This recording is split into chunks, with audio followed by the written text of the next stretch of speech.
It's okay. That goofy part can be on there too. The squirrel part? You my squirrel? That's why I Maybe love you. squirrel. You're my squirrel. We're gonna hear this when we're married a year, Mm-hmm. and we're gonna be like, "Oh, we made people sick." Yeah. No, we're gonna be even more mushy in a year from now. Oh, yeah. Okay, so what is today? Today is the 20... Today is the 15th. I'm like, we're getting married the 16th. How can it be the 20th? The 15th of You said that January. like how you say words. He said, "Woo, we did." He's not been drinking, y'all. No. Even though this isn't for everybody, this is just for us. We don't drink. Sober-minded. Sober everything. Sober living. All right. Why you want to marry me for anyway? That's the topic of this. Because I love you. You my best friend. Right. I want to kiss you all the time. and you're so sweet. Okay, Forrest. You're my Jenny. Will you be my Jenny? I can see you at the courthouse with a big old sign. Will you be my Jenny? Why don't you love me, Jenny? We're never going to make a serious video about this. No, because it's always going to be funny. But we still need to make, say why we love each other. Because you are uplifting, you are encouraging, you are sweet and kind, and beautiful.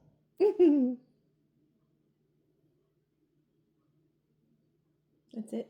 That's all I got right now. I make you laugh. What's so funny? I make you pee your pants. I can make you pee your pants too.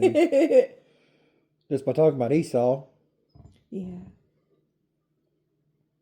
We're going to watch this back and go, what the heck is Esau? No, it's in my journal over there, so. We probably won't even be able to find that journal in a year. Be like, where'd it go? Yeah, I think so. I don't know. Thank you. What you want to marry me for? I need some gum. You need what? Gum. Nom nom nom. Gum. Well, I can go into detail because I'm a girl. We can be here for hours talking about this on my side. Men keep it short and sweet. That's the way I like it. Keep it simple, stupid. The kiss Oh, that method. means kiss. Mm. Exactly, the kiss method. No, we need to go back. Like, we need to tell our story on this, too. So, December 8th? Yep. Is that when it was? Yes, baby, it sure was. But did we talk the day before? So, December 7th? We had started talking the 7th. Online. Online. Yep. And we met how? On Duet. Duet. Duette. Duet. And we both heard a whisper from the Lord that said what? Try one more time. Try one more time. I had never heard of Duet. Had you? Nope. Brand new. Never heard of it. I think it might have been a new app. It was. Brand new Christian app, supposed to be. Oh, what was it supposed to be Christian? Mm-hmm. I think, maybe. Thank you. It was a Christian app, because that's the only reason I downloaded it. Okay. Yeah, and I was tired of Facebook Yeah. dating. It was trash. Plenty of Fish was bad. We called it Plenty of something else I can't say. Oh, there's plenty of fish, all right. Let's see, what was the other one? I don't know. I tried several. Tinder, obviously, I didn't know Tinder was just for hookups. I didn't know. I knew some of that stuff was just hookup. That's why I went for the... But even Facebook dating, 90% of the people were just there for that. Oh, yeah. Even though that's not what it was meant to be or whatever. Yeah. What was some of the other ones? Match.com. There was a bunch. Yeah, one was like Christian Coffee or... Oh, Hinge. Yeah, Hinge was I didn't one. have Hinge, but... Anyway, there was a bunch I had tried. Yeah. So let's back up. I was praying for my future husband for, I think we looked back at my journal we accidentally found, we'll get into later, but we figured that was 2 years ago, or 2022-ish. So 4 years. Because I spent almost 8 years of that praying about something else, and it didn't happen. So I think at least 4 years I've been praying for my future husband, but essentially waiting for 10 years, either for restoration to happen or for, someone new. And I would tell God that. I'm like, look, if you don't want restoration to happen, then bring me someone new, is what I would tell him. So about a decade I've dated and waited. That's what I'm going to call it. And 2015 was the big divorce. But then I had one more in 2021. And they were, one of them anyway was counterfeit. The other one was just for a season. And then, but yeah, I was done. I was like doner than done. I was tired of waiting. Everybody kept saying the same thing to me. In God's perfect timing. Yeah. You will meet that one in God's perfect timing. I used to get so angry at that. So angry. I'd be like, well, God's perfect timing stinks, frankly. Like, this has been 10 years and it stinks. And every time I date somebody, they would tell me that they were a man of God and they were nothing but a church boy. And here's the difference for those of you listening, in case I do put this online. A church boy goes to church, but he lives like the world Monday through Saturday. And he doesn't live it. Like, it's not a lifestyle. He just literally shows up at church on Sunday. Most of the time, those kind of men, they're not going to have good work ethic either. They're not truly submitted to Christ. He is not the lordship, as Joby would put it. He doesn't have lordship over you. That's one thing I do have is a work ethic. Oh, yeah. Yeah, I'm going to get into that. I know.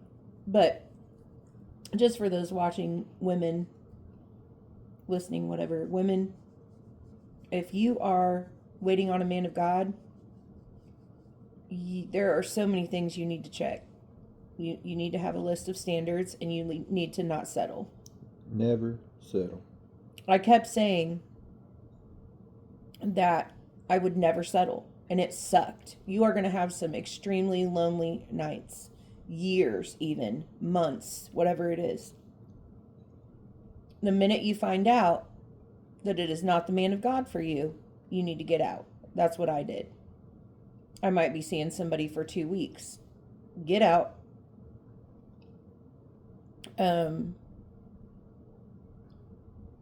Anything that they hide is not, we have to be open.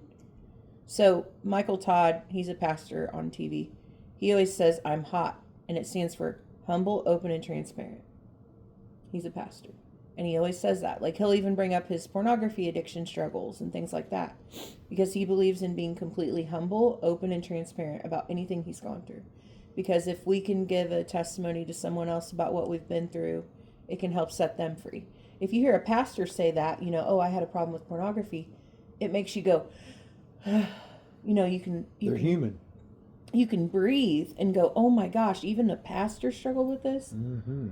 And as a man specifically, it helps you feel, the guilt and shame and condemnation the enemy tries to put on you is lifted. So my point being this, if he's hiding it from you, he's not the one for you. If he's being honest with you and telling you about his struggles, even if it makes y'all get into a spat or whatever, it's worth it. Let him be honest with you, but be his safe place to be honest with you. Don't bite his head off. You might be upset, but try to tell yourself during that, I've got to be godly here. I'm struggling, but I've got to make sure my response to him right now is godly. Even though it might be firm. I think that's how you put it with me. I was firm. Mm-hmm. Yeah. I was a certain Stern. way. Yeah, I said stern. But stern and firm is the same thing. Yeah. It just means you're not going to put up with it. You're telling somebody, "Hey, you're accountable for your sin to God and to me, and I'm not going to put up with it, and this is why it was wrong." And we hold it up to the light of the Bible. Because if you remember, like, Use the Bible as I was commentary using for the itself. I was using the Bible scriptures as reference. Mm-hmm. I didn't use it as a weapon against you, but I used it as reference as to why it was wrong. And I'm not going to bring up what that was. It's nobody's business. But it's the same as with me. You know, I'm struggling with anxiety. Then what do? You're like, hey, you're this and you're that, and you're giving me my affirmations. And that's the thing, is that person pouring out into you affirmations. Are they building you up? Are they edifying and encouraging you? Or are they putting you down? And when you bring up things to them that they might not know, you know, like you do something differently than they do in the house, or they do something and don't know it's this and supposed to be this. It's how are you approaching them, and are you still making them feel that they're loved and valuable? Appreciated. Yeah. Like, I remember I had to bring up that one thing to you, and I was like, I appreciate what you did last night in this area, but I wanted to let you know that this is actually not used for this. Like, that's a way for me to reiterate that I was very appreciative for what you did. But it's just something that a man wouldn't have known in that case. It was like something really silly. Yeah. But I was humble about it, and I didn't put you down. Yeah. I didn't, like, Nope, tell you didn't. were stupid or any of that. So that's important. Mm-hmm. Make sure that person's dignity is still there when you're done, when you leave the conversation. Yeah. Yeah. Anyway, so I dated several people, but it was essentially alone for 10 years. And do you want to tell them what you had been through the last 10 years? Well, I guess it'd be 15. Last 15 years, I was in a marriage that died halfway through the marriage. Not even halfway, it was like 3/4 of the way through. So there was no communication, there was no intimacy, no sex even. Was that all from the beginning? I don't mean to interrupt, but No, just so they have the some beginning. detail. The beginning. So the beginning started out. Like, when did it start going south? Year what? I'd say probably after we had our first or second child.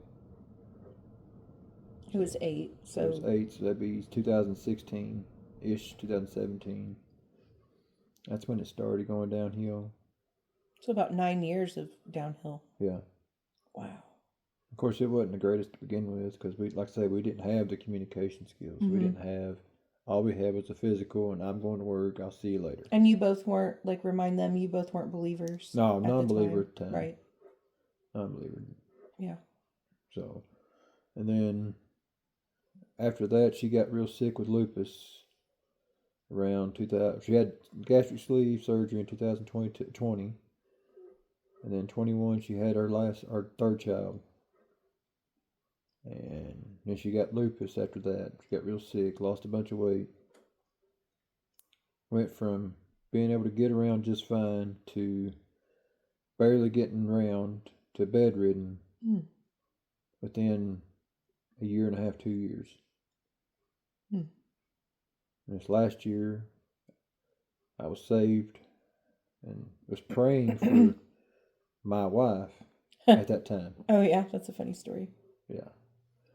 But you didn't say her name. No, I never said is her what name. We're trying to get at. Yeah, I never said her name. Like, but he just said, I'm wife. praying for my wife. And at the same time, I was doing Dear Future Husband videos, being very specific in what I asked for. And then we found that journal on accident where I had written out specific prayers. Mm-hmm. And all the prayers I had written out, because you were like, let's compare and see if that's me. All the prayers I had written out had been on point. But I was praying for things that you were being set free from. Yeah. So I was praying for you in 2022. to get set free from the things you were set free from. And am I allowed to bring up the one thing? Yeah. The adult? Yeah. Is that okay? Yeah. So, like, because it might help another man. Plus, it might help women that are out there praying for their future spouse. Right. But, like, what year were you set free from pornography? It would be 25 Last year? last year. What month? Same month as salvation or It different was, month? I would say it was probably within that next month, so April was probably, so 1 month after I saved. Okay. So you got set free, but I had started praying for you to get set free from that in 2022. Yeah. So, because sometimes, we know we're studying prayer right now, actually, in our Bible study. But sometimes it takes, like my dad, I prayed for him for 30 years or something like that, if not longer, to get set free from alcohol. So sometimes it takes pressing in and being that widow and not giving up and praying. And then other times you can get set free immediately, suddenly. Then other times it might take, like you, about 3 years, 2 years, a year, whatever. A few months. People were praying for me for 20 years to get saved. So it was a combination, like I've always heard, the strongest prayers for a man are going to be his mother's and his wife's. Well, I was Sean's future wife. And here I was praying for him to get set free from that. And his mom was praying for his salvation. So it was like his mom and his future wife were praying. Plus, they were praying for my wife to be saved and everything else too. So, meaning, I don't know if they ever said names, but they said, right. I don't know on that part. Well, either way, you leaving it open-ended and saying, I'm praying these things. What were some of the things you prayed for, quote unquote, your wife, without saying a name? Because we didn't compare that to see if maybe it was something I was going through. What did you pray? I was just praying that for her to get set free from or whatever. That she would be healed from her diseases and just healed in general. And look what happened to me. Yeah. I was praying for her salvation too. I was healed 6 months to maybe even less than that. Because I was literally one day, I was just sitting here and I was like, fibromyalgia was completely gone. And I had had it for 20 years.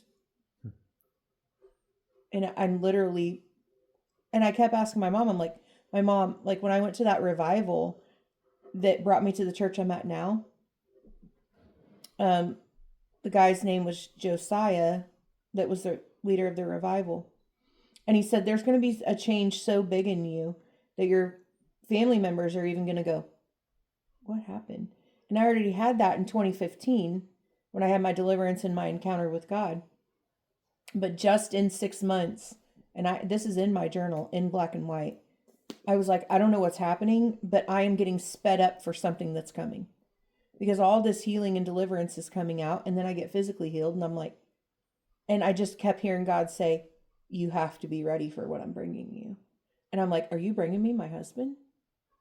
Like, is he going to have kids? Like, I kept thinking that because I'm like, what else would you be getting me ready for? When I'm like on this super fast track to freedom. And he did the same thing to you. Mm-hmm. Because you got saved last March. Yep.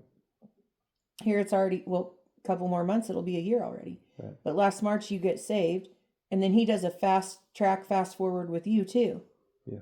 No pornography, no more masturbation. I think you told me too. He did the same thing with me. No more pornography, no more masturbation. I did fall once.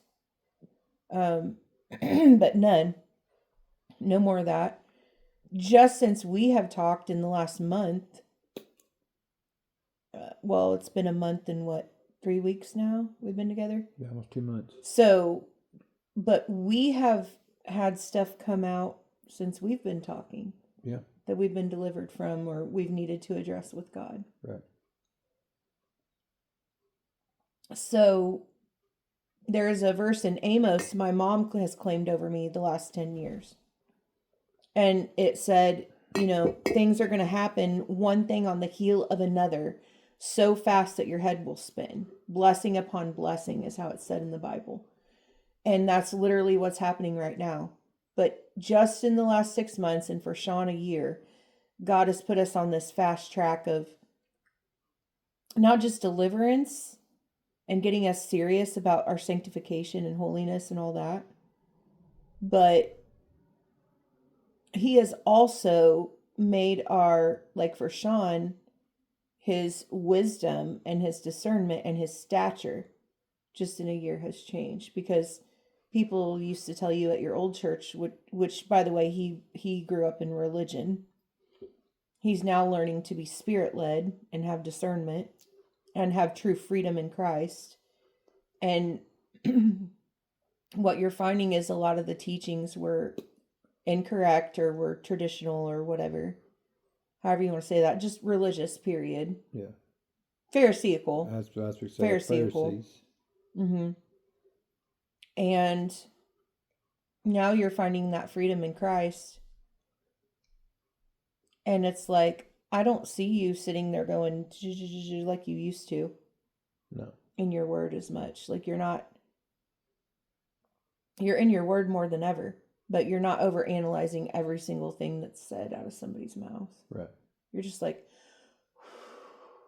because you don't have that religion. Just try to follow Religion along. did that to Jesus. Like the Mhm. Pharisees picked at everything he said. And now you're deep breathing. Like I remember the first time we went to the other church,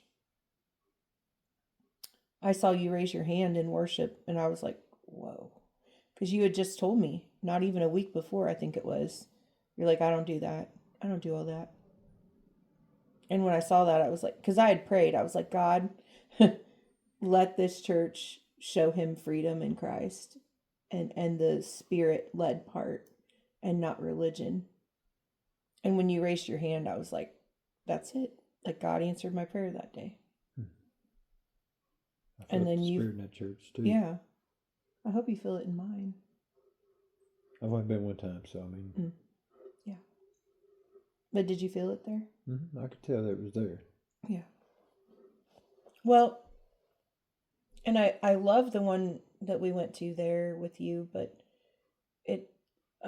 I still go back to, we have to be careful that we're not going just for the entertainment factor. Because Right. I feel like it's a lot of entertainment there. Yeah, it is. Which I'm not saying is wrong.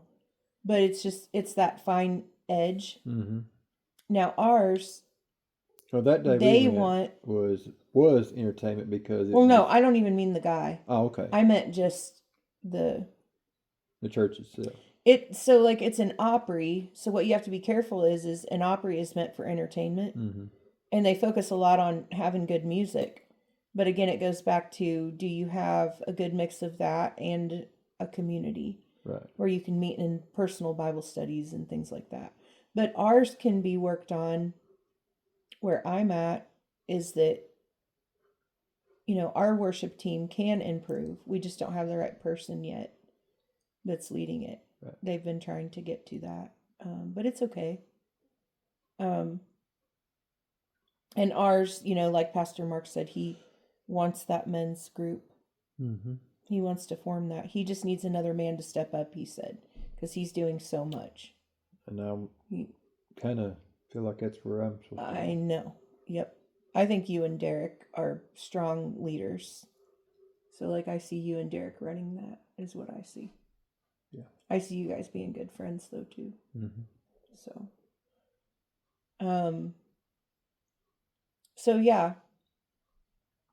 But for Sean, it has been like, so you had your healing and things after your salvation. But then when you met me, it was all of a sudden this collision of Holy Spirit or spirit led versus religion. Mm-hmm. So then you had another crash course of deliverance and freedom. Right. Just from getting out of Pharisaical traditional rules that were over you. For sure. So we have had obstacles. So anybody that's out there waiting, I didn't know this was going to be a testimonial thing, but anybody who's out there, it just kind of turned into it. But anybody who's out there waiting, just know it's not going to be a bed of roses. A lot of people make these videos and they go, I waited on my spouse and we met and we fell in love and we got married and everything was just wonderful. And it has been, don't get me wrong. Like we wouldn't be getting married a month and 2 weeks after knowing each other if we didn't know that we knew that we knew. Right. Like, we know in our knower that, and it's been tested. We've been tested, purified, we've been put in the fire. It's been put through the Bible, and it's been Mm-hmm. tested, proven, confirmation after confirmation after confirmation, for sure. Yeah, we've had confirmations. And I've had to ask him questions. Like, I literally had to look at him and be like, okay, so we love the same kind of music. We both love what, cars and Truck pulls, demo red derbies box. and all these different things. But the most important question for him was, but do you love people? Do you love to serve people? Because if you don't fit in with my goals, my ministry goals. And they have to fit in with your godly goals as well. Mm-hmm. And did we start on the basis and foundation of faith? And we did. We did. There were so many nights that I was exhausted, he was exhausted, and we just spent hours on the phone anyway because so many things came up, so Our many first night alone, conversations.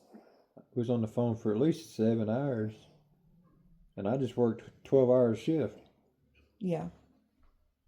up to 8 o'clock that morning. Mm-hmm. And then you went to bed and woke back up at 12. Yeah. And went in for another 10 hours, 12 hours. But then you spent more time on the phone with me before you went back to work. Yep.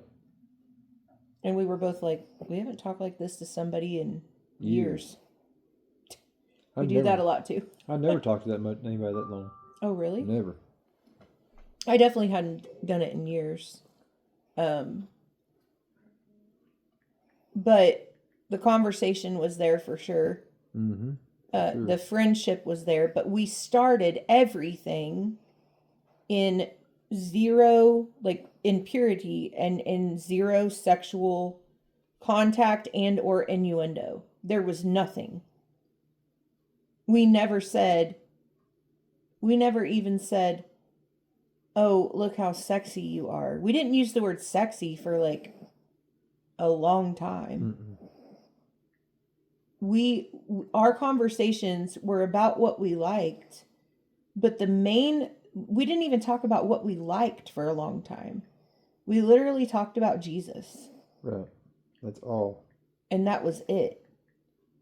And every morning I was like, look, dude, you're not going to be the reason. And you have to make sure of this.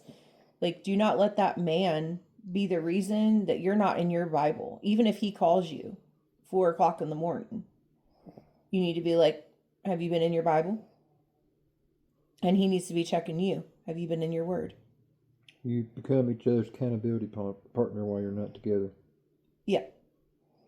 And you need to say, so one thing that's cool about us is we've been doing, our devotional studies in the morning, right? Mm-hmm. And he will be in his word, I'll be in my word. When we weren't together, we would get off the phone.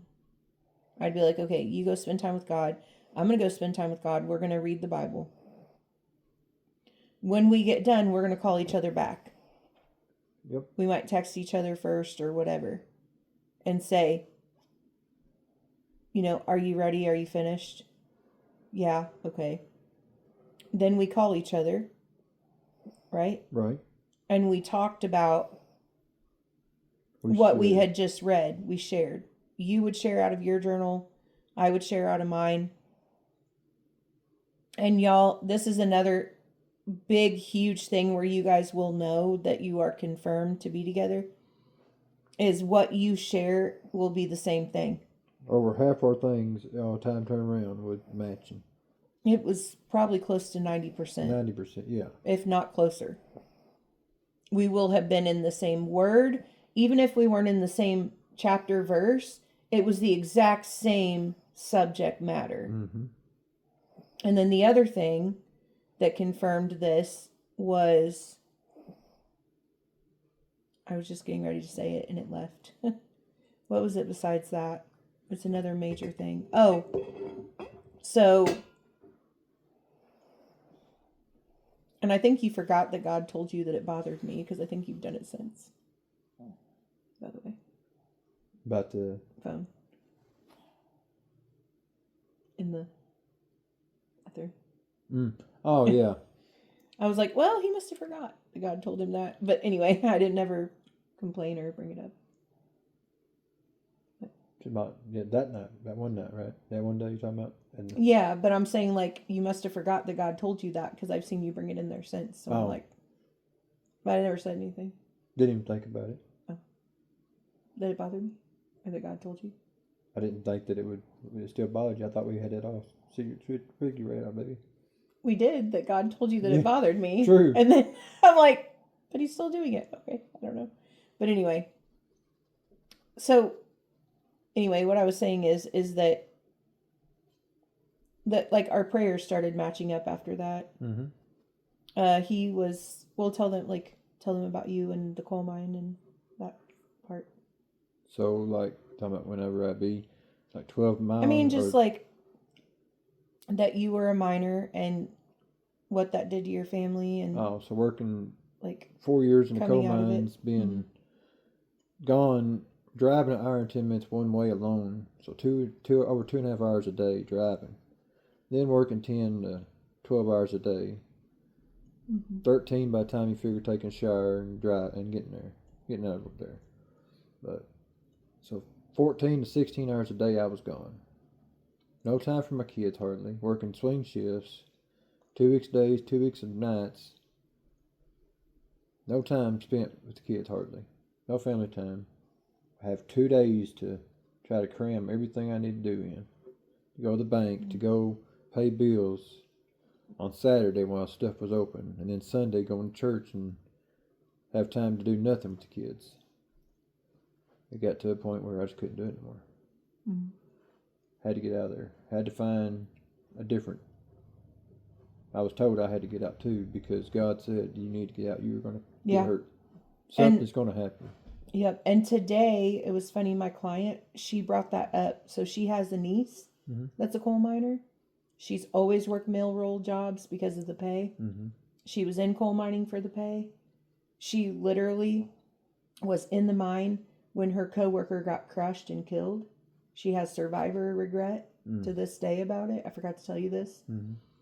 And what I had told you is so what had happened with Sean, just to back up, he had started to get anxiety. Really, really severe anxiety, in tears, did not want to go into his job. And I told him, because he was new to the Holy Spirit, discernment, all that, I said, that is God giving you a warning. Do not let yourself be in there. Because I shut my mouth and I just prayed about it. About you needing to leave. Yeah. I wasn't a nag. I wasn't a contentious woman. Nope. I wasn't a drip. Which means I didn't get on, that leaky faucet. I wasn't on him all the time about it. I took it to prayer. Me and one of my friends, we took it to prayer that Sean would know to get out because we knew what God was telling you. Yeah. But we needed God, like in War Room. If you guys haven't seen War Room, go watch it. Don't get married without watching it. Really and Fireproof. But in War Room, she would take things to prayer instead of nagging on her husband. Mm-hmm. So I took it to prayer. And I said, I remember for 2 or 3 hours, we just prayed over and over. And we were talking, me and my friend were talking, but we would stop again and be like, tell Sean he needs to get out. Tell Sean he needs to get out. And it was actually on the way to go see you that last time when I showed up at your work in the middle of the night. Me and him were on the phone on the way there. And we were like, tell Sean that he needs to get out. Like we were praying that the whole time. Yeah. Just about. And he was helping me stay awake too, because I couldn't stay awake. Right. Like I was literally falling asleep trying to go see you. But God just told me, he's like, get up and go see him. And I did. I was like, what am I doing? This is crazy. What am I doing? Right. But anyway, back to, so the other confirmation thing, except for aside from the devotional that we write and the journaling we do and the scriptures we're in, is that we've said prayers. We first started seeing each other. You were in the mines. I remember just randomly God would be like, you need to pray for him and pray now. And I'm like, okay. So I'd pray the hedge of protection over you and stuff like that. But sometimes I would just pray. And that's when I go into what I told you about the Holy Spirit. Sometimes it would just be in my prayer language, is what they call that. Just praying in tongues, because I didn't know what you needed prayer about. Right. One night that I was praying in tongues over you, you called me and you're like, hey, God told me that something that I did you didn't like, and so I quit. And I'm like, what was that? And you're like, I chew. And I'm like, oh, I didn't know you chewed, but chew doesn't bother me, you know. But God had used that speaking in tongues because I didn't know what he wanted me to pray for Sean about in that moment, because sometimes we don't. So we pray in the Spirit. Right. And it led to you being told to quit chewing. Mm-hmm. Quit. Ain't had a chew in over Mm-hmm. 3 months now. But, yay.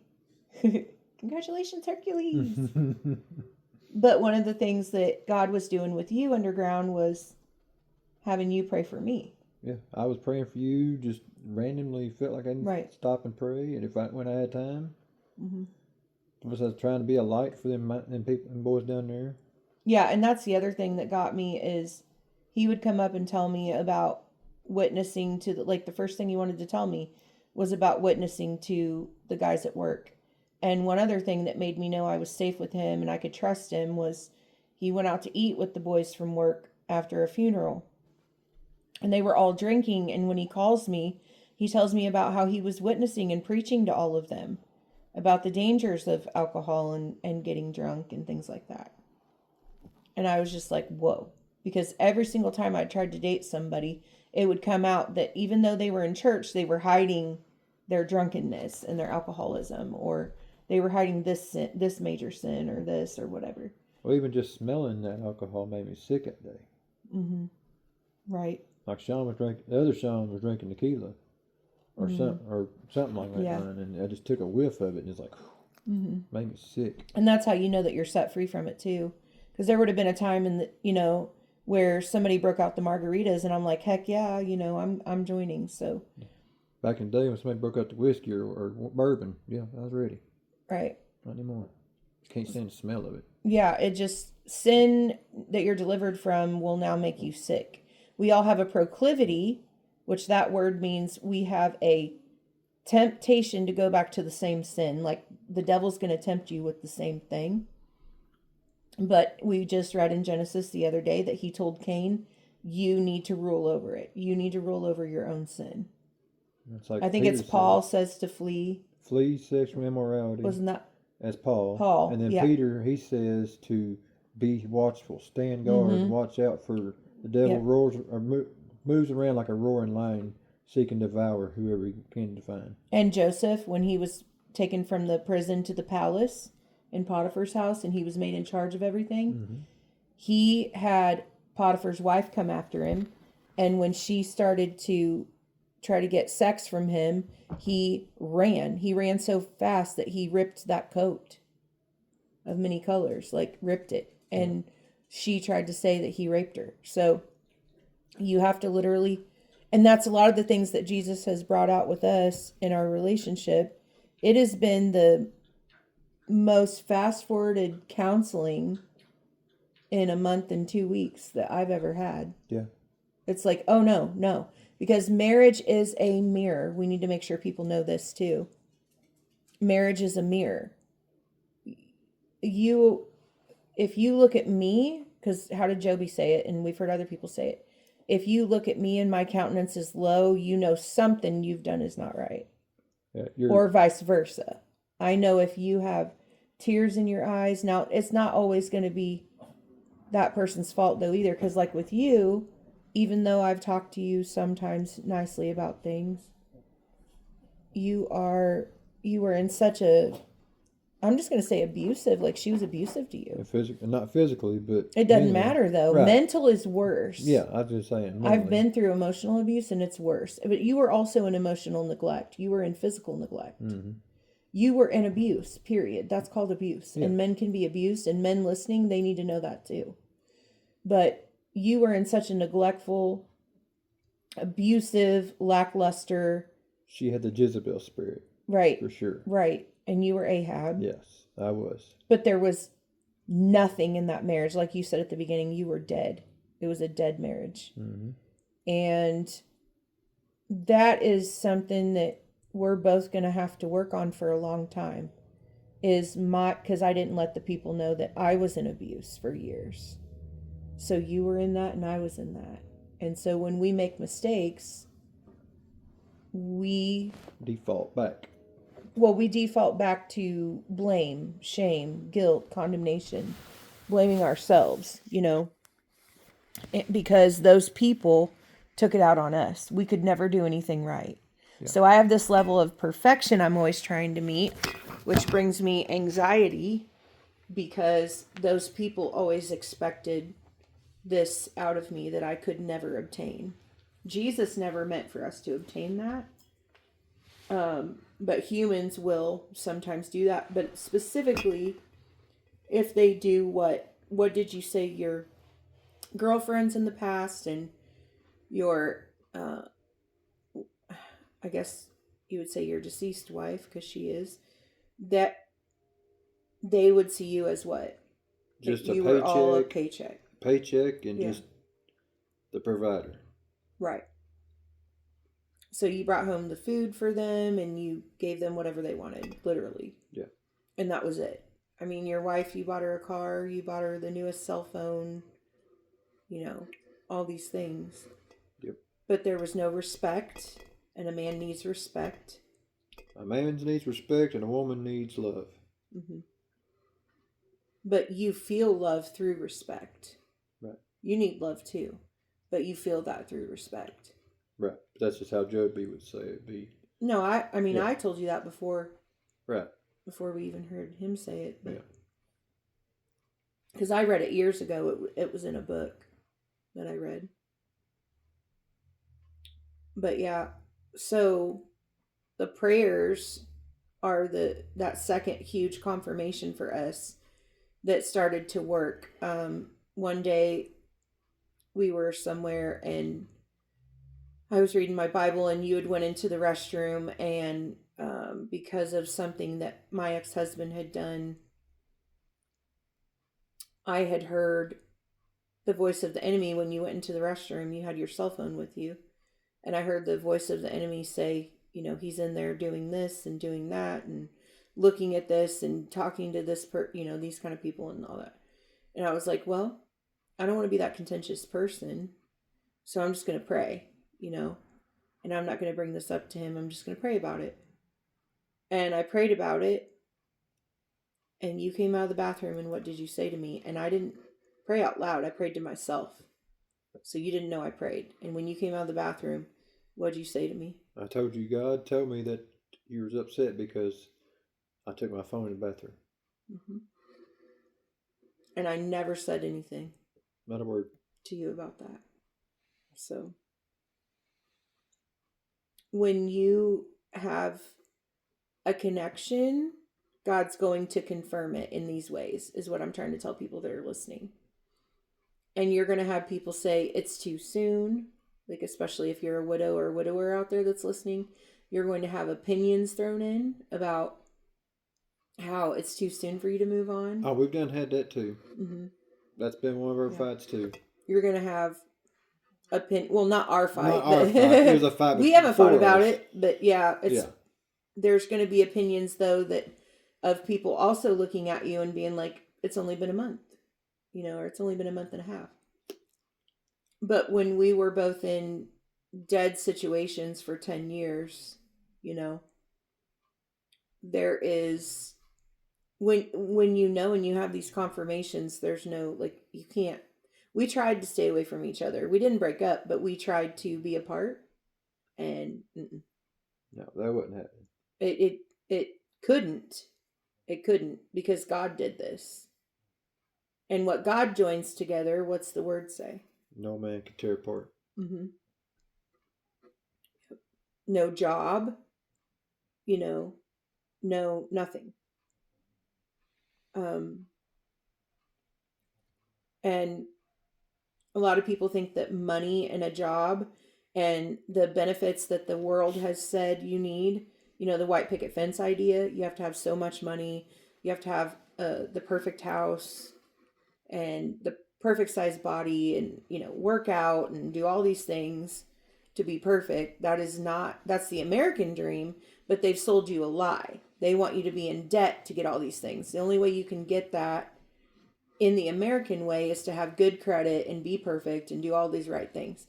In God's economy, you do not. he says that if you put him first, honor him with the first of your wealth, is what it says right over there on that sign with the barns. Mm-hmm. Honor the Lord first with your wealth, and all these things will be added unto you. Your barn will be overflowing with goodness. You will never run out. You will always have plenty. In God's economy, you can have all that, and you don't have to work your guts out with 90 hours a week. You don't have to miss seeing your children, and your children getting to the end of their lives and saying, I don't know my father. You don't have to miss them growing up. You've already missed so much. Yeah. And yours are 4, 8, and 11. Mm-hmm. You've already missed so much. God's like, no more. I would just assume have a shack out in the woods, a Bible, a clean shotgun, my woman cooking squirrel. That's all I care about. And reading the Bible. That's what I said, my Bible. I meant us reading it. Oh. Both reading it together. Yeah. But, well, and so, ladies, I want to talk to you a minute again about your expectations. So, like in 10 years, most of us women, we have a Pinterest board, right? We have a vision board. We have dreams and ideas of how we were taught as little girls, like, this is the fairy tale wedding. And for each person, it's going to look different. So I had to let go of those dreams and ideals, at least for now. I had to let go of those because we didn't have time to obtain the barn, get the lights, get all the people we want to invite, make the wedding registry, and all these things that you would typically do. We don't have time to do that because God is just moving at a pace that is his pace and it's not our pace. And that's the other thing, when people cannot tell you when to get married, when to be together, and all that stuff, because they're not on God's time. You are on God's time, not man's time. And the fear of man is a snare. So if we would have listened to man, it may have caused such a strain that we would break up, or if we would have listened to opinions or whatever. But you can't. Most of the opinions were coming from religion anyway. And it was, people saying things like, well, if you get together with her now and you come to church, it's going to look like you were having an affair, with your wife that passed away. Well, who cares how it looks? We're not doing this for how it looks. If people are going to judge you on how something looks, they're going to church for the wrong reason. Yeah. Yeah, because the thing is we weren't. We were not together then. We didn't even know each other then. No. It was not until another, few weeks that we had even met each other. So. Yeah. But anyway, so you can't let opinion come in and tell you what to do. You just have to ensure that it's biblical. But you have to have a friendship too. You have to laugh. If we didn't laugh until we were sick every night, which we do. We do. At least twice a day here lately. And you women that are, you've been alone a long time, you're going to have birth pains. You have that man come to your house or you come to his house and you've been alone as long as I was, you're going to have birth pains. You're used to doing things yourself. And I told everybody, all my friends, my family knew this. If I finally find that man of God one day, I said, I know right now what's going to be the hardest thing is giving up my independence. Being able to, not that I don't want you here, but giving up oh man, I need to lay this down and let him help me. Mm-hmm. It's like opening your car door. Well, that's just because nobody's ever done that in my whole life. I know. So that's still going to take a long time to get used to. Yeah. But it's things like, even like letting you carry in the groceries. Even though I prayed for that for years. Yeah. I was like, Lord. It's letting you run my bath water. It's all those kind of things. Letting me help you to help me. Yeah. But we have found that all of this is extremely worth it. It doesn't matter the price we've had to pay. It doesn't matter the miles we've had to drive, it's been worth it. 100%. He actually drove to see me the first time in Tennessee, even though I was from Illinois and he was from Kentucky. So I was staying at an Airbnb and I was called to go out to Tennessee for a month. I didn't even end up staying in the Airbnb for the whole time, and I'd already paid for it all. I was like, nope, can't stay here anymore. My time's up. I'm going to Kentucky. For sure. So, but the first night he was there, this is for ladies again, when you're looking at that man and is he the one? I was supposed to, well, the first time I did fix supper. But no, wait, I fixed supper the night after. Yeah. The first night you were there, though, I was so sick from a migraine that I was supposed to get up and fix you breakfast the next morning, and I couldn't. No. And so you spent all night checking on me. You were even so respectful that you went to the living room and you're like, I'm just going to be out here in my Bible because I can't sleep anyway. Like, I'm going to be out here in my Bible and I'm going to be listening to a sermon. And I thought, no, he's not. He's going to be like online talking to other women. And like, that's what I was thinking in my head, right? Was Mm-hmm. this is just a player, like always. And he's not going to be doing those things. Right. And I purposely, even though I was like falling asleep, because you had even massaged my head trying to get the headache to go away, and it worked. Mm-hmm. Took a long time, but it worked. Like, I remember trying to listen to what you were doing out there, and you were literally doing exactly what you said. Mm-hmm. I remember even getting up at one point. I think it was just to go to the bathroom. And you were out there doing what you said you were going to do. Yeah. And I was like, what? So I'm feeling absolutely ridiculous and low the next morning because I was supposed to get up early and make his breakfast, but all night long I didn't sleep No. because the pain was so You bad. tossed, turned all night. Yeah, and it didn't help that somebody kept coming in all night True. to check on me, which is worse than no sleep. But anyway, Yeah. So I was supposed to get up and make you breakfast, and instead I get up and he had made me breakfast. Like, who does that? I do. This one does. I do. So I've always said, you make the man come to you. You make the man pursue you. And you did. But Even clear to Tennessee. pursuing don't stop after marriage. No, that's right. And That's it does another not one. stop, but I want to say one more thing and then I'll let you elaborate on that. Okay. Your pursuit of me also does not relinquish my responsibility to be reciprocal. Right. I'm required to be reciprocal and give you back what you put in. Is it like a reciprocal song? Oh no! Sure. But the women are responsible for reciprocity. So if you come, Who? He's bad with big words, but I know, like, he ended up with a Bible college chick, and yeah, even though I'm still You just redneck, got some little redneck now. I'm still redneck. No. What? What do you mean no? Don't do it. Don't do it. Do not call me that right now. Okay. You know I am redneck, I know though. you are. Okay, quit. But I'm an educated redneck, but don't mean I can't still be redneck. Look, I can get up there and preach and still do a howdy. I'm just going to pick-on. I'm going to pick-on contest. Oh, good God. What are you trying to say? That's all I know how to do. I'm not Watch it. educated. Watch it. So, yeah. But anyway, back to the pursuit. Anyway. So it's kind of like, old Dukes of Hazzard. The old Roscoe P. Coltrane. We're doing hot pursuit.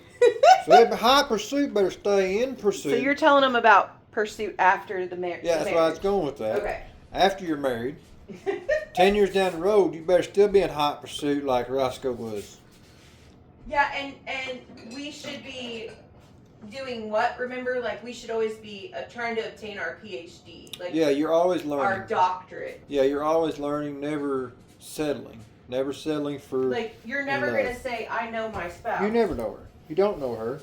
you can say you know her. Right. You know her in certain ways, but you never know her. You never fully know her. She's going to change. Trevor warning, she will change, you will change, lifestyles will change, kids will change. Kids grow up, kids move out. You've got to learn to grow with that. You've got to learn to grow, learn, subdue, and cultivate.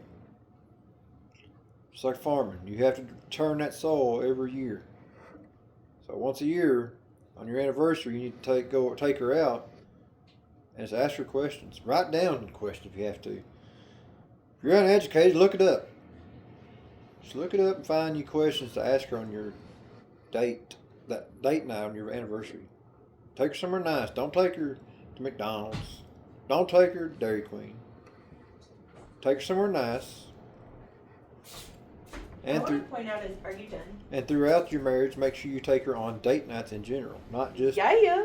once or twice. No, you take her on dates every time you turn around. Yeah. And then you go on vacation. Without the children, yes. too. You go on vacations without the kids. That's a vacation. Trips are with the kids. Mm-hmm. And you better spend quality time with one another with no phones. Absolutely no phones. And if you're on a date, no phones. Yeah, they get left in the car if nothing else. Yeah. How many times did we go out and I just left my phone in the car? Me too. Yeah. Like our first time we went out. The last month and a half, we've hardly been on our phones. The only reason I had my phone with me that first day we went out was because of my kids. Just in case something would happen. Yeah, but it wasn't like pulled out or looked at. No, it wasn't looked at, but I had it on. We were hand in hand, walking everywhere together. You know, that kind of thing. Yeah. Mine was off, remember? I shut it off. You turned yours off. Because when I turned it back on, there was $2,000 sitting in my account. Yeah. So it was off. Dancing through Walmart. Mm-hmm. Well, it was our first time together, and two people looked at us and were like, y'all need to dance. And we got stared at everywhere we went. Yeah. But another thing I want to point out that we learned from the Lord is you need to check in with each other every day. Oh, yeah. At the end of the day, I heard that this was to be done once a week, but I don't believe in that. I believe it needs to be every day because resentment can build up very fast. Yep. Sweeping things under the rug can build up very fast. We even corrected an older lady at one of the stores about that because she had been married for, 50 years or something. Something like that. And she's like, oh, you want me to give y'all marriage advice? She's like, this is what you need to do. Sweep things under the rug. I'm like, no. No, we will not be doing that. So every night we have what's called our feedback time or our check-in. Hey, how did I do today? How did I serve you? How can I serve you better? How did I talk to you today? How did I treat you? In general, I even do that with meals. I'm like, how was the meal? How could it have been better? Just fair warning, I'm not good with words, so it's like, yeah, this sounds good to me, but it's like, she's like, well, I need details. I ain't got details. But you're learning too. I'm learning. But ladies, if he gives you a little bit of feedback on your meal, don't be mad because you asked for it. But it goes back. Don't tell me to be honest and then be mad when I tell you the honest truth. Yeah. But it does go back to, you get hurt by that too. Mm-hmm. You tell me that I can tell you, and even when I come to you in a kind manner, it still makes you tear up at times. It will. And sad. Yeah. Me too. Me too. Yeah. Yeah. It will. Me too. It's the. But I think things the neurotransmitters. Yeah, those had to be the neuro. They got to be rewired. Yes, and it's been for 5,000. We renew our minds with the Word of God is what we renew, and with affirmations, affirming each other. I was all done with insecurity, and all of a sudden, I'm hearing these whispers, is what you call it, from the enemy. Mm-hmm. And he's telling me I'm not enough, I'm too this, I'm not enough that. And that I was over all that until I met you. And it's because we are dangerous to the kingdom of God and he doesn't want this. So he doesn't want my security and my confidence to be there. Right. And he's not going to win. He is our nemesis. And we know kryptonite is our prayer. And we're going to pray through these things, and we will win by the blood of the Lamb We will be and the his word worst of our nightmare. testimony. We're going to be his worst nightmare. Oh, yes. Especially two, because the word says where two or more are gathered, he is there. He is multiplied. Or the word, Well, the it says prayers two can multiplied. put 10,000 to flight. Yeah. So if there's 10,000 demons coming at you, two people can put 10,000 of them demons to flight. That means bye-bye. Cheeky later. You were here and now you're gone. So, and we get married tomorrow. That's what we were supposed to be coming on to talk about. Let's see. Uh-oh. Let's see. How many hours? 7:15 now. Uh-huh. So about 13 hours. 13 hours? 13 hours. Really? Yep. Aww. And we got to tell them, like, we tried. You have to stay in God's timing. You've waited this long, right? I waited the 10 years. It's actually year 11, but I waited the 10 years before I met him. And when it comes to your actual wedding, your marriage, you have to, there's still going to be things where you're still going to have to continue to wait, even though you have that person. You have to wait on sex. You have to wait on a lot of things until it's God's timing, right? Mm-hmm. But we tried to elope on the 31st of December, right? It didn't happen. Yeah, that's what I'm saying, though. We even tried to plan. Well, we had like 6 dates planned. Yeah. I'm like, God told me March 20th. We're like, oh, yeah, no. We're not going to be able to Then wait. we thought maybe February 14th. And then we had had a place set. Had it planned for that day. And we still got to call them and cancel, by the way. Yeah. And then you said 7/7 of 27. Yeah, that didn't No. If we're not waiting until March, we ain't waiting until next year in July. But this, like, for us both, we know, here's the difference. I, was married to somebody for 10 years, and we were together close to a year before we got married. It didn't divorce proof us, to be together longer. No. A lot of the testimonies, like mine and Sean's, you hear on YouTube, is I waited for a long time. God sanctified me. God sanctified her.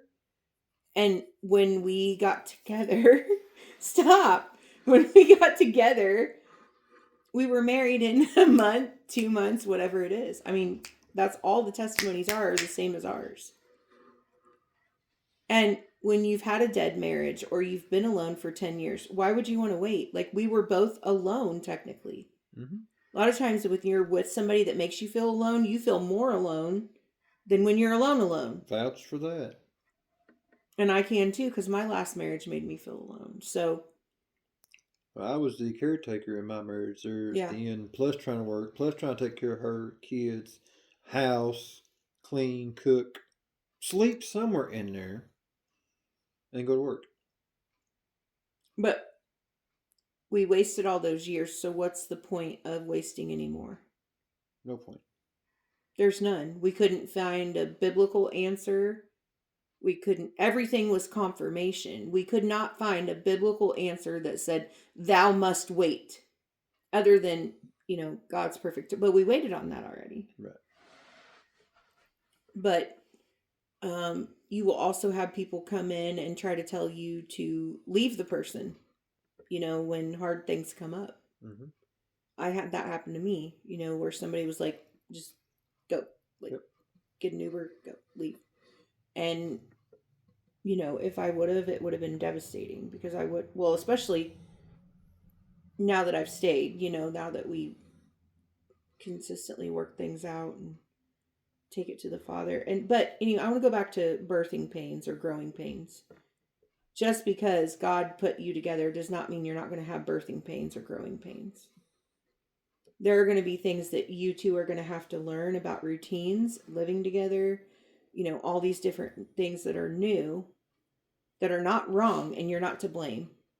You're not wrong for having anxiety. You're not wrong for learning how to share space with somebody. You're not wrong for learning that his way and your way, might just need to be tweaked or discussed or compromised a little bit. None of that's wrong. You're learning one another still. We've only been together a month and 2 weeks. There's no way.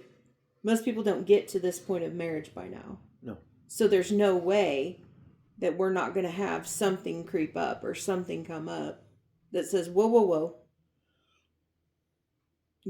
I don't like this, or I don't like this, from one of us. So it's having those boundaries. It's discussing how you like things and I like things, and compromising. Compromising is huge. Being able to give and take. You have to be able to give and take throughout anything, Yeah. any relationship. That don't mean you have to settle. That don't mean you have to lower standards. No. That just means Never. you have to understand where that person's coming from and be like, okay, I didn't think about it like that maybe, or it's something new. Let's try it that way. Let me try it that way. And we're not cheaters, so we're about loyalty and longevity, both of us. Who? There goes that long words again. Longevity. Yeah. Looks like a javelin. We're in it for the long haul. Well, why didn't you just say that? Bah, bah. We're in it for the long haul there. But we are, and so that's something too, is if this person's ready to cut and run, not that they can't have those tendencies because of what they've been through before in trauma, and they need to work on their ready to run attitude, which was me. Fight or flight. Fight or flight. Because when I had people abuse me, speak to me wrong, I felt they were doing something they shouldn't have, I was like, I'm out. But this time, I've never heard the voice say, you are not allowed to give up on that one. You have heard that voice say you're not allowed to give up. No, I said never before. Oh, okay. Never before, like I just said, had I ever heard the voice say, on that one, you are not allowed to give up. So it was a command. God has commands in his word, and that was a command to me. You are not to give up. So even when I would try, it would frustrate me because I'd be like, oh yeah, but it was teaching me something. And this man's had the most patience with me that I've seen in at least 20 years. I haven't had anybody have patience like this with me in 20 years, where you were like, not going anywhere, in this for the long haul. What I said is what I meant. What I put the ring on your finger, it was a commitment, and tomorrow it's going to be a covenant. That's even more. Right. A commitment then goes to a covenant. Mm-hmm. And a covenant is made between God. We learned in Bible college that back in the day, the covenant was made with blood, actual animal's blood. Mm-hmm. And so, quit. But, it's even more powerful with God being in marriage because 3-strand cord. Yeah, 3-cord strand is not easily broken. But you have to keep the 3rd strand in there because we will try to do it on our own. Like Joby said, we will try to think we can stand at the doorway of certain sins and we can do it without God. And we won't get caught and nobody will get hurt. And that's a lie. Yeah. That's the lie of the devil. That's why he came to Eve and said, did God really say? He'll come to you like that. Did God really say you can't look at a woman like that? Or did God really say you can't talk to your coworker that way, wife? If he's flirting with you because your husband made you mad that morning. No, ma'am. No, sir. No, you cannot. You can't look at her that way. You can't, as a wife, you can't talk to that coworker that's flirting with you and it's just talking. Because that's an emotional affair. Point blank, period. You're flirting with another man that's not your husband, you're in adultery. Right there. Yep. Right there. If you are entertaining it.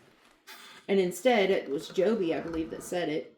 He said, that's when I bring my wife up in the conversation. Mm-hmm. Hey, do y'all know how, my wife does this and my wife does that, And again, you're accentuating the positive. The Word of God says it in Philippians that you're thinking of things that are lovely and pure and of good report. You ever give a report on your wife or your husband, you better be telling them friends and family members that it is a good report.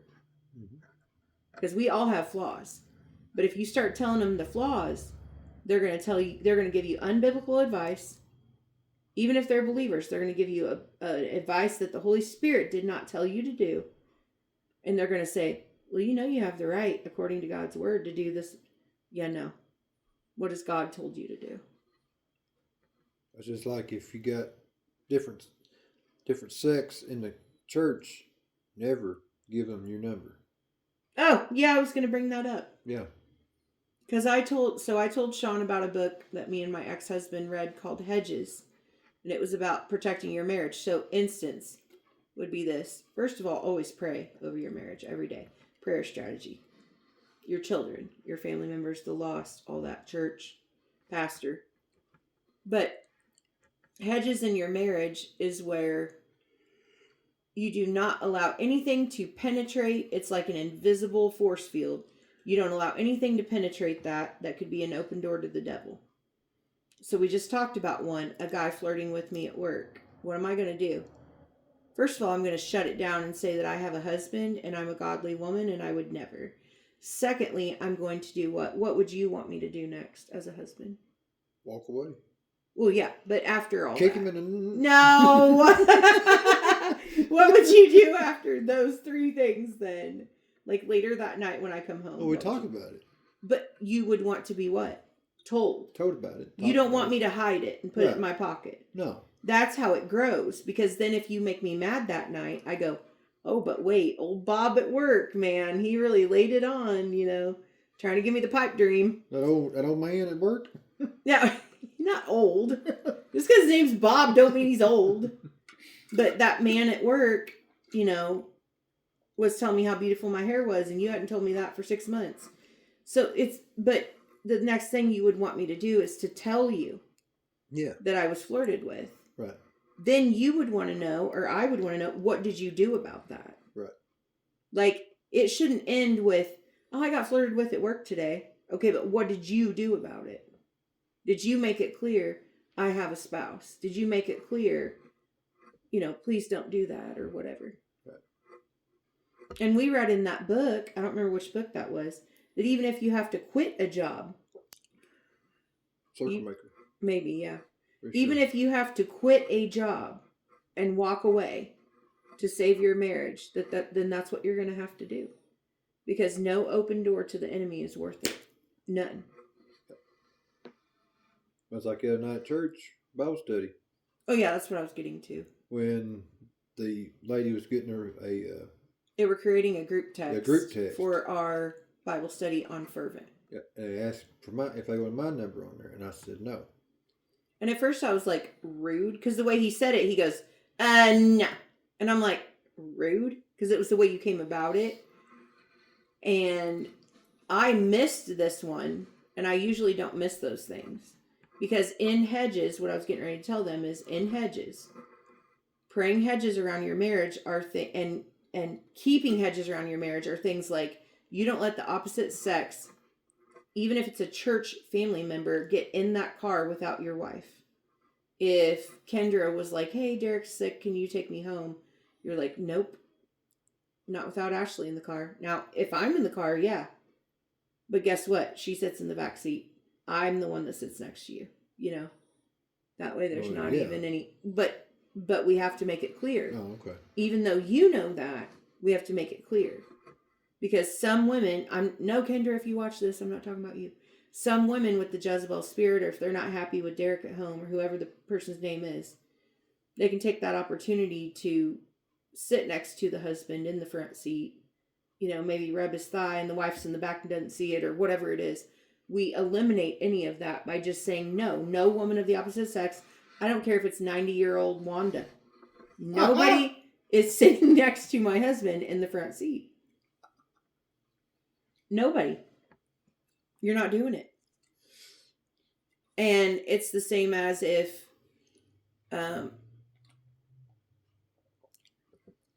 Jamal showed up at my front door and he's from the church and you're at work. I don't open the door to Jamal, number one.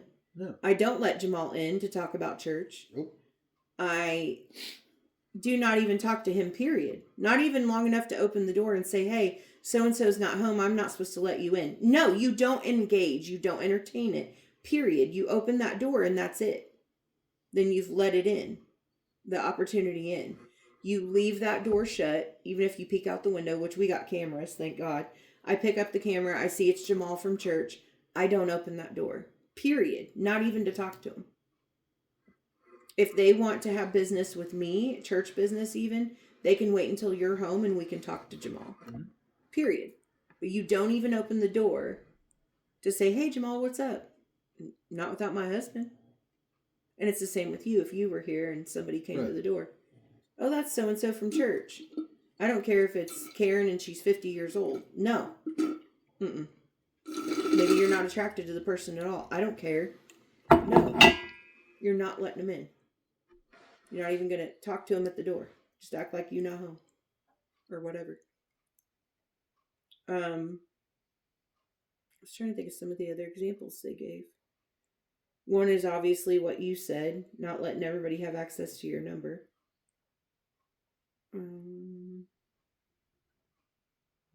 Never talk to anybody of the opposite sex without your partner at all. General. That's you're never alone with the opposite sex. No. Church family or not. No. Never. You end up being in the kitchen with Sister Cindy, you exit. You don't even talk, nothing, you just exit. If I find myself in a hallway with brother so-and-so, at church, exit. Get out of there. We are called to flee. Yeah. And there's one verse in the Bible that says, abstain even from the appearance of sin. Right? Even from what looks like could be bad. Yeah. But that ends up safeguarding your marriage and your mind and your flesh. So, I think we've given him a lot of good advice. Anything else? Not this time. Why do you love me and want to marry me? I that didn't was told what we you. were supposed to I be didn't talking told about. you. Ooh. Ooh. It's like... Because I love you. Yeah. You're so sexy. And We're allowed to say that now. You're my squirrel. Mm-hmm. You're my best friend. Yeah. You always had to find me and raise me up. And God gave me you. He sent me an angel, for sure. Perfect time. He sent me a man of God. And I finally can say I have a true man of God. And I was so tired I was just tired of being tired. But I was so exhausted with these church boys, man. I was so sick and tired of being sick and dying tired. Oh, one of the things that got me too in marrying you was when you said the Phil thing. Can you tell him the Phil Robertson quote? Oh, yeah. If she carries a Bible, cooks squirrels, marry that girl. Make sure you got plenty of motor oil, change that oil in the car for her. Stop saying oil like 5 times. Okay, so he got me with the oil and the holler. A holler? You want to crank her tractor? Just say oil and holler. She Be from Kentucky. There was one more, I think. Tires. There's no way. Tires, pliers. Tires, pliers, oil, and holler. And just the sound of pulling trucks. There's all kinds of things he got me with. But God is going to do, immeasurably more, Ephesians 3:20, immeasurably more than you can ever ask, dream, think, or imagine. You will sit there and try to picture the woman he has for you or the man he has for you, and you won't be able to do it. You will never guess that they're from Kentucky, let's say. You will never guess that they're from Illinois. You're not going to ever be able to guess what they look like, where they come from, their name, none of that. And us, we are basically the same person. Everything we like is pretty much the same thing. We are so close to being this, even in how we react to things, we're the same. Yeah. But it has been down to the detail of how much we're the same. Yeah.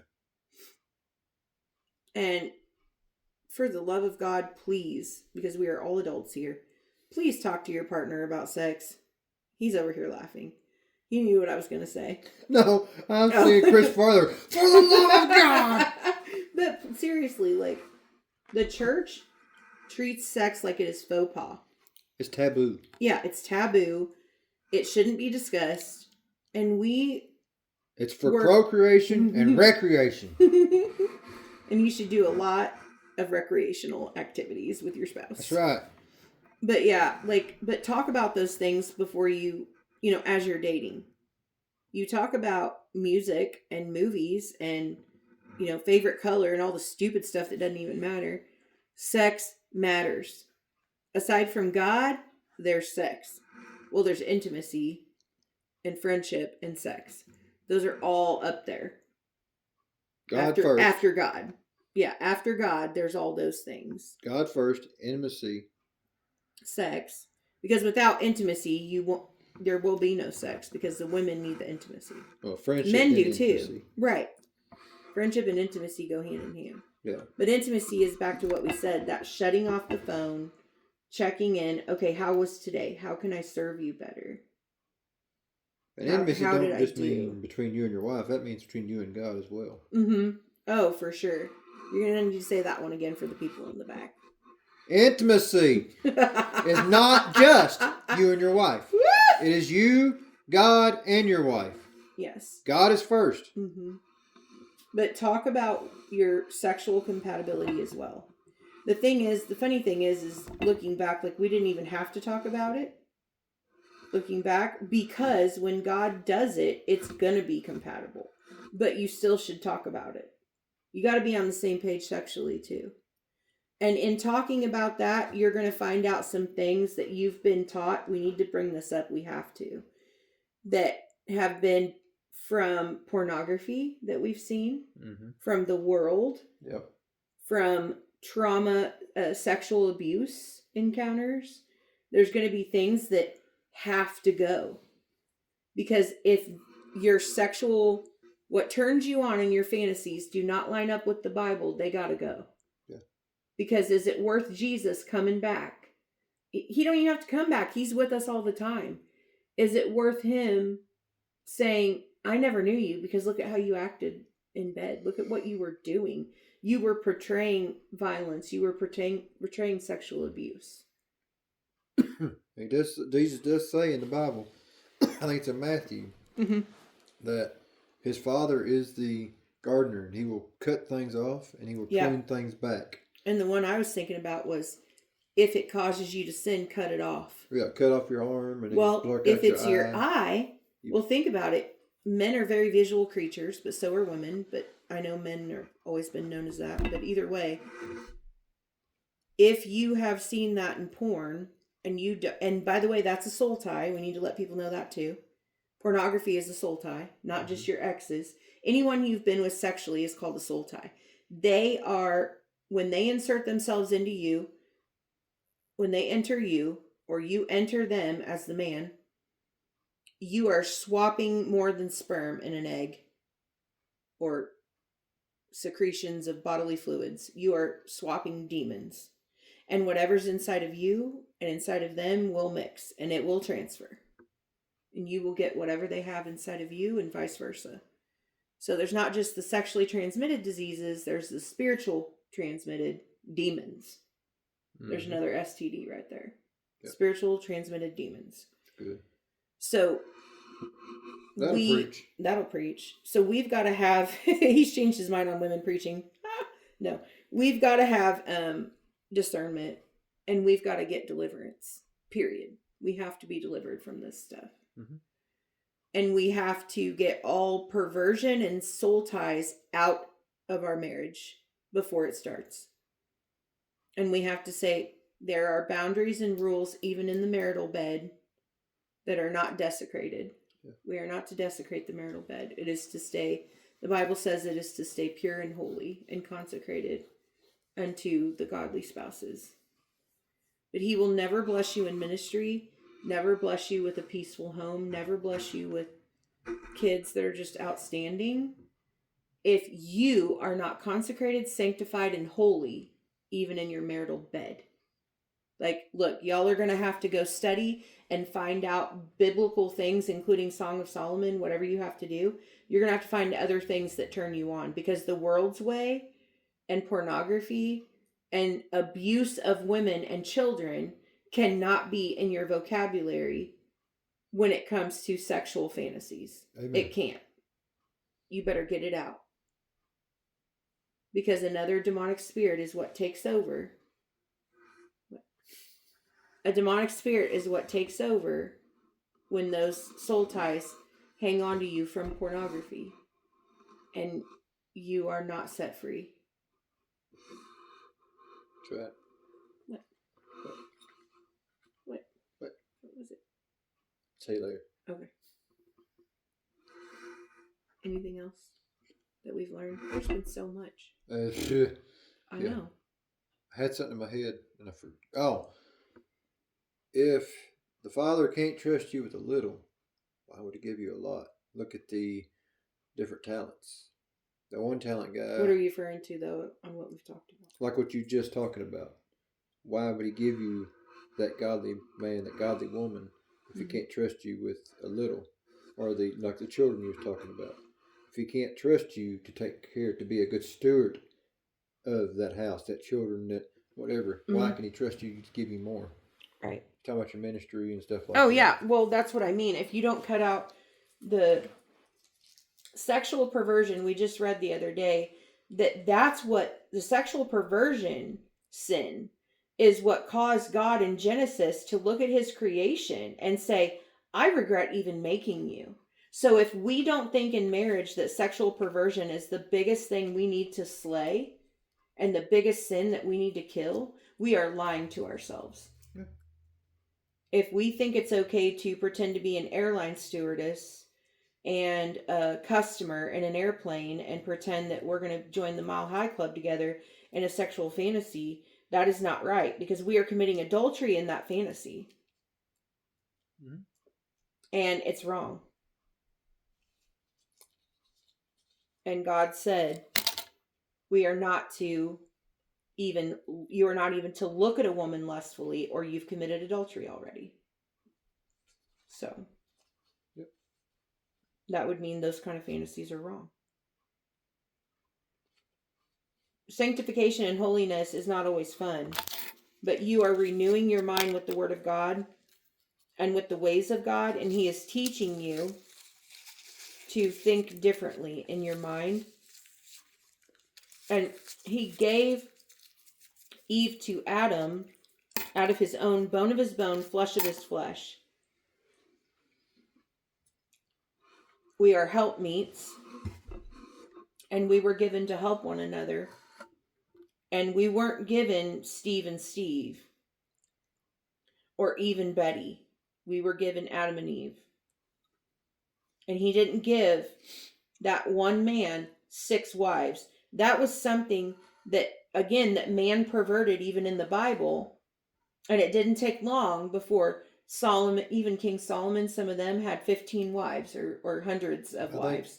That was something that man perverted, just like divorce was perverted. Mm-hmm. And people were getting divorces left and right because they could just look across the street and see a woman they liked better, and they were writing a bill of divorce for their wife.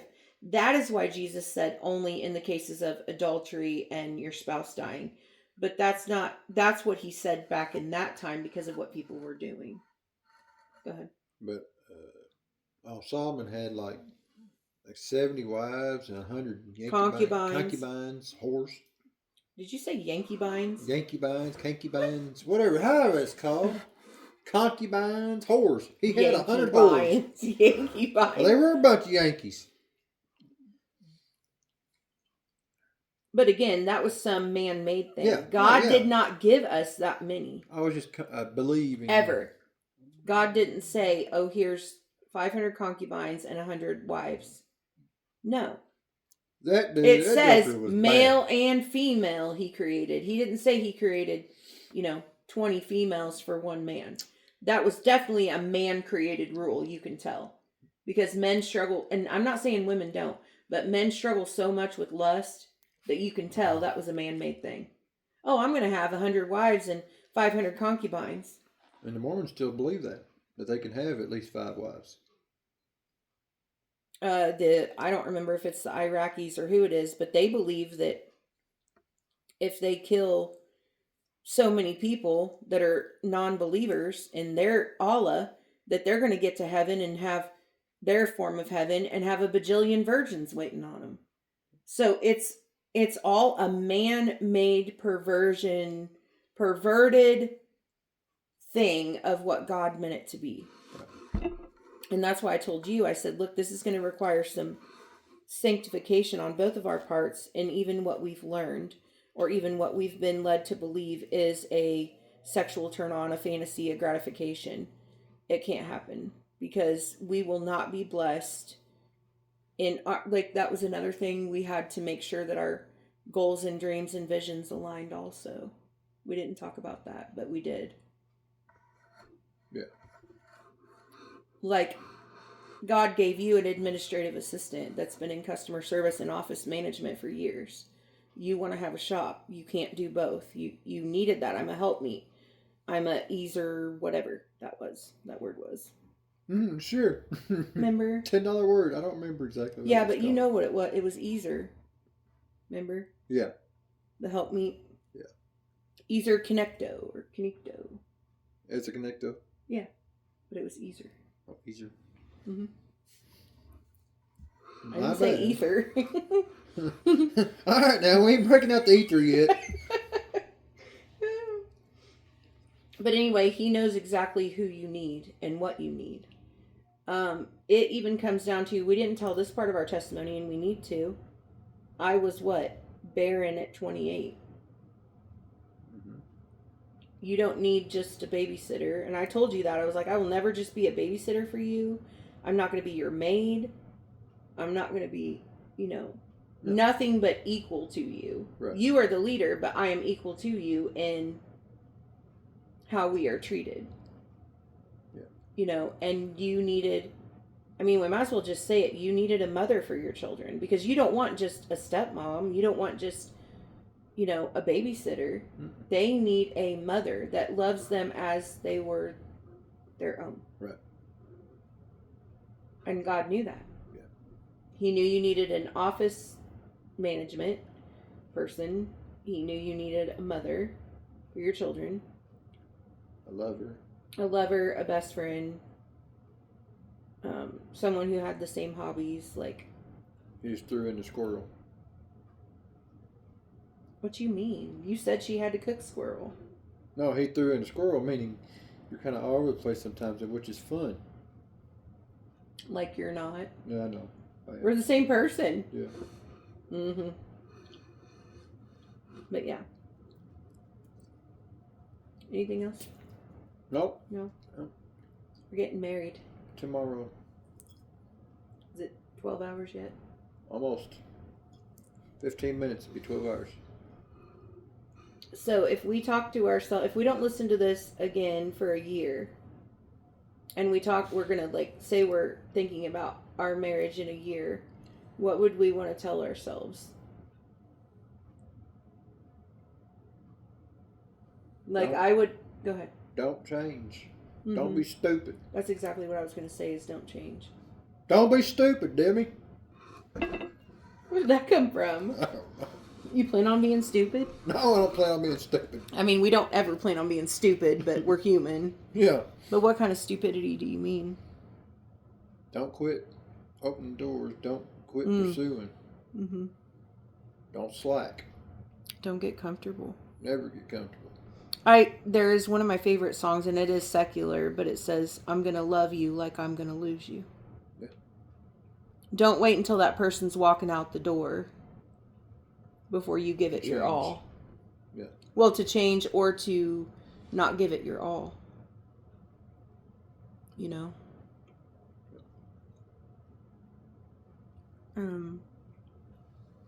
Remember why you fell in love.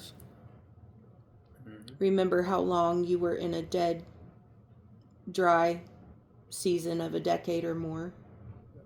And how often you prayed for something like this. And appreciate it every day. Of course, remember. Don't take anyone for granted. Remember, God's first always. Yeah. Nobody before Him, nothing before Him. Mm-mm. Not children, not parents, not your spouse, nothing. So, okay. I love you. I love you. Anything else? Nope. Okay. It's time to go. Why? Because I said so. Dang! And let him be the leader sometimes, even when he tells you it's time to go. Yeah. Rude? No, I'm not being rude. Rude. They don't want to hear what's going to happen next. Rude. All right, y'all. Have a good night. Have any questions, leave it in the comments. Bye. Bye.